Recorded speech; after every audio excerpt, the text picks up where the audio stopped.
Dianggap parasit keluarga. Bab 117.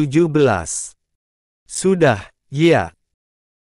Jangan sedih lagi, lirik Sofia Dakalandra yang langsung tersenyum haru, juga mengangguk-angguk. Kalandra langsung membenamkan wajahnya di sebelah kepalanya. Jilbab kamu basah, Yang. Sudah, dilepas saja enggak apa-apa. Mama sudah bawa pakaian ganti. Kamu ambilkan ganti, ya. Bisik Kalandra yang buru-buru membuka ransel tak jauh dari sana. Ia mengambil jilbab warna mocha dari sana, kemudian mengenakannya kepada Sofia, setelah ia juga sampai mengeringkan kepala Sofia menggunakan handuk, dengan sangat hati-hati. Diam-diam, Dr. Andri yang mengamati kebersamaan sang sahabat dengan Sofia, benar-benar merasa damai. Ia yang juga tengah mengawasi pembersihan si kembar dan dilakukan bersamaan oleh dua perawat, perlahan merasa iri dan ingin sebahagianya juga. Masalahnya, Dr. Andri sudah tak mau menikah lagi dan ingin menghabiskan waktunya untuk fokus mengurus Nisa agar putrinya itu tak sepenuhnya kehilangan figur orang tua. Kal, siap-siap minum yang banyak. Jangan sampai suara kamu sumbang pas azan buat si kembar. Ujar Dr. Andri sengaja berseru sekaligus menggoda sang sahabat. Kalandra yang baru beres mengurus Sofia, bahkan handuk putih yang ia gunakan saja masih tersampir di bahu kanannya, langsung menahan tawanya. Perasaannya sungguh campur aduk karena semuanya telah terlewati, sementara baik sang istri maupun kembar mereka juga sehat waliafiat tanpa kekurangan apapun. Demi apa, aku memang sampai beli permen pelega tenggorokan biar pas azan buat mereka suaraku enggak sumbang. Jujur Kalandra yang kemudian merogoh saku sisi kanan sebelahnya. Dari sana, ia mengeluarkan 2 bungkus permen sekaligus. Satu berwarna oranye, satu lagi hijau tua. Dr. Andri langsung terbahak menyaksikannya. Begitupun dengan Sofia yang tengah menjalani pembersihan jalan lahir. Ya ampun Mas, gokil banget kamu. Ujar Sofia yang menggunakan kedua tangannya untuk menutupi wajah di tengah tawanya yang sulit usai. Hingga sang bidan mengingatkannya untuk tenang karena ia akan menjalani jahitan jalan lahir yang sempat robek. Alhamdulillah, semuanya berjalan dengan lancar. Tinggal kasih nama. Heboh banget, ya. Apa gara-gara mirip saya? Pak Haji benar-benar kepo dan sampai melongok dari sebelah Ibu Kalsum. Enggak ada kisahnya sampai mirip Mbah. Apa-apaan? Ibu Kalsum mengomel. Bu DPR, kalau Allah sudah kun fayakun, enggak ada yang enggak mungkin lagi.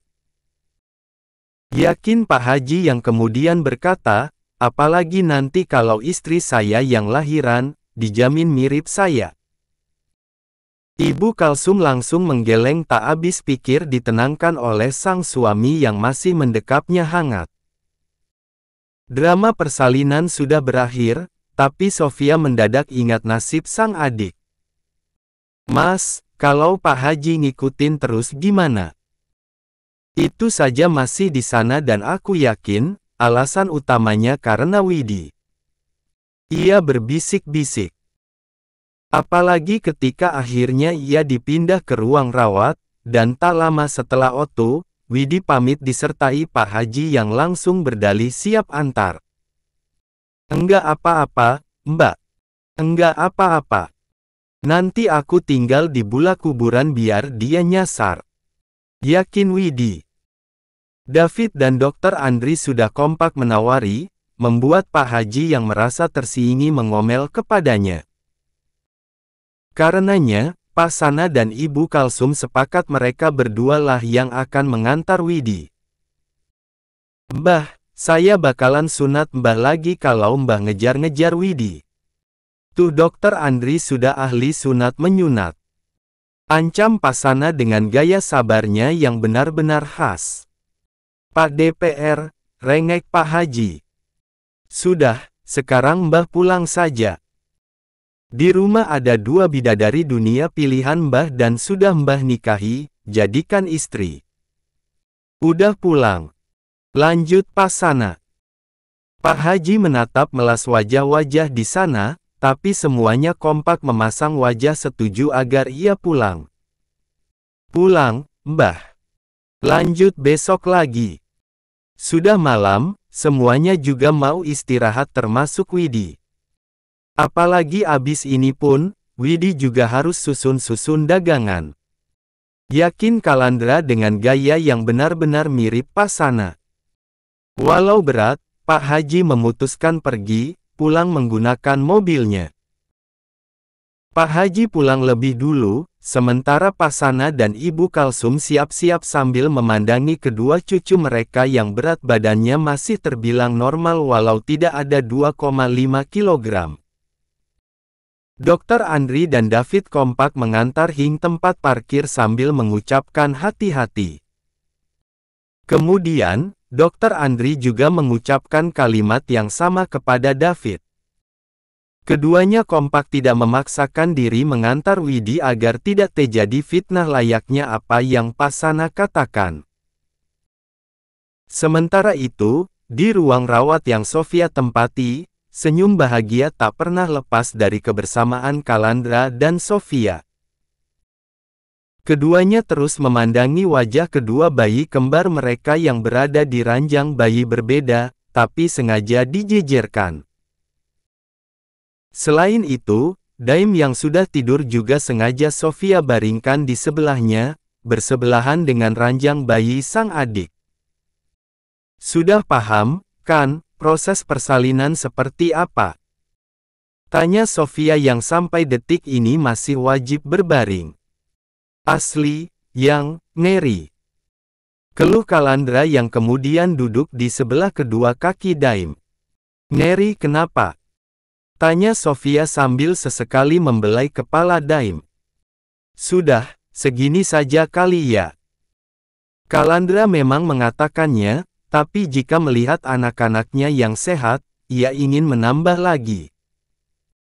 Namun di lain sisi jika ia teringat proses melahirkan sangat berat, ia benar-benar ngeri. Ngeri-ngeri sambal.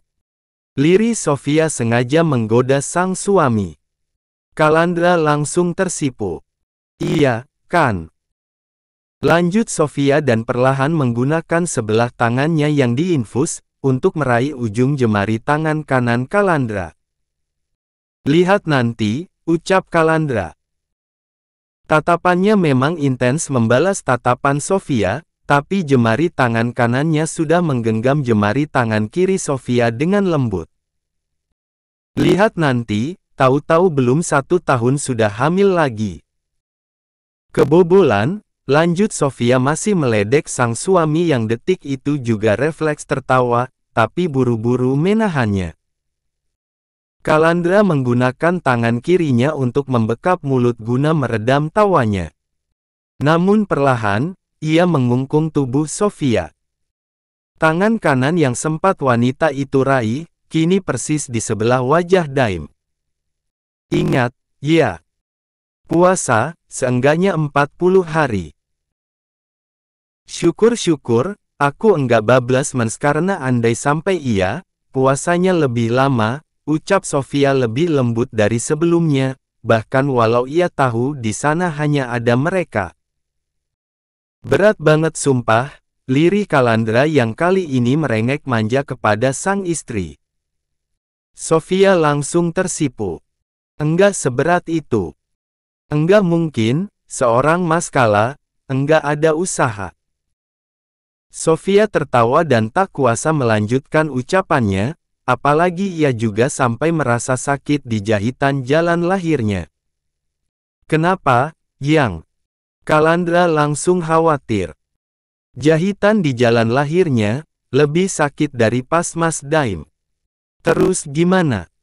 Aku panggil bidannya apa Andri? Tadi yang jahit bidannya, ya. Ya jangan marah ke mereka. Yang lahiran kan aku, bukan mereka. Sofia menahan tawanya karena dari awal, Kalandra kerap memarahi perawat, bidan, apalagi dokter Andri yang membantunya. Jangan galak-galak ke mereka sudah bantu dan melakukan yang terbaik. Ini nanti kan ada obatnya. Semacam ikan gabus, ya. Biasanya kalau habis operasi juga, kan? Sergah Kalandra yang kemudian mengawasi sekitar, tapi di sana benar-benar hanya ada mereka. Kenapa, Mas? Ini si Andri kemana? Tuh orang harus lihat keromantisan kids agar dia ada keinginan nikah juga, ujar Kalandra. Sofia langsung menatap sendu sang suami. Memangnya, dia enggak mau nikah lagi. Di hadapannya, Kalandra yang berangsur berdiri dengan benar, mengangguk-angguk. Kalandra memutari ranjang rawat Sofia, tapi ia sengaja memeluk wanitanya itu dari seberang daim tidur. Dulu Mas juga gitu. Aku pun enggak ada kepikiran buat nikah lagi. Aku yakin dokter Andri hanya butuh waktu, ucap Sofia. Kalandra mengangguk-angguk. Kamu makan, ya? Bentar lagi mereka pasti bangun buat asteris. Sofia langsung mengangguk-angguk, membiarkan sang suami membuka makanan yang Widi bawa dari rumah makan mereka. Makan yang banyak, biar asinya banyak. Nih, sayur beningnya masih hangat. Katuk sama jagung manis.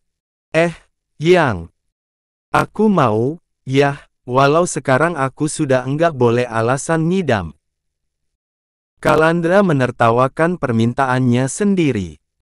Mas Kalai, sudah jadi bapak, kelakuannya mendadak mirip anak PAUD. Liri Sofia menertawakan Kalandra juga. Udah kita makan bareng-bareng karena aku yakin, Mas enggak kalah lemas dari aku yang melahirkan.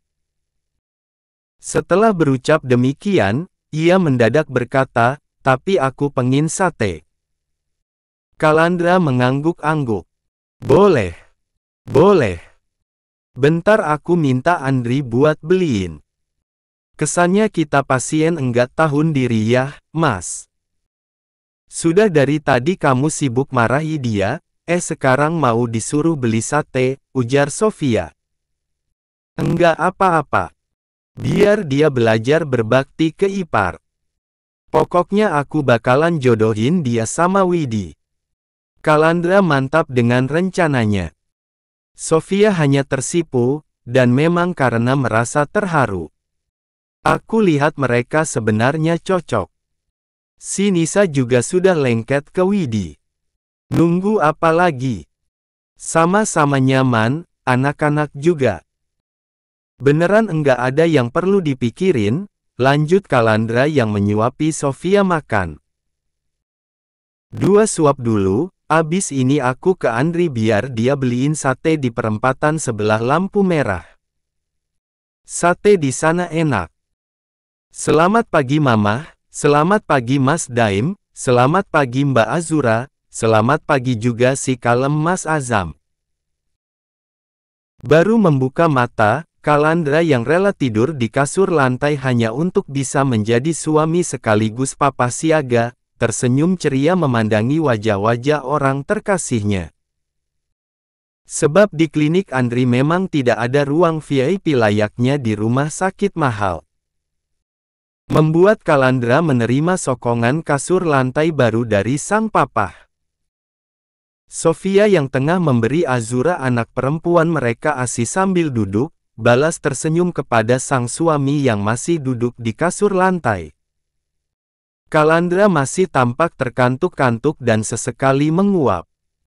Alhamdulillah, anteng semua, ucap Kalandra. Anteng semua. Papa saja kali.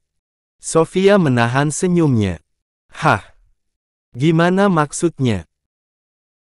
Kalandra kebingungan dan berangsur bangun menghampiri sang istri yang ada di hadapannya karena ia memang sengaja menggelar kasur lantainya di sebelah ranjang rawat keberadaan Sofia. Semalam nangis semua, termasuk Mas Daim, tapi Mas pulas banget. Tanya sama dokter Andri yang sering kontrol. Ya ampun, Yang.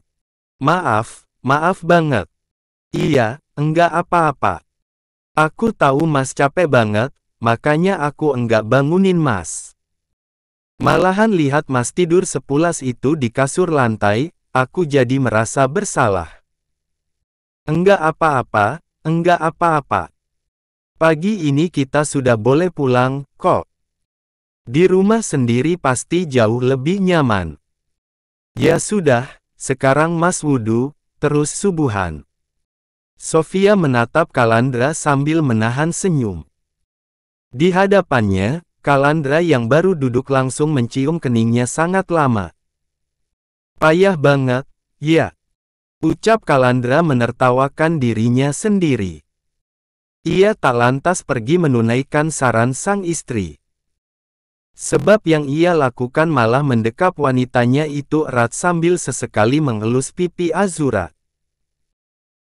Nama Azura dan Azam memang sengaja mereka pilih agar nama anak kembar mereka tidak begitu berbeda dengan Daim, selain arti namanya sendiri yang memang cocok untuk keduanya.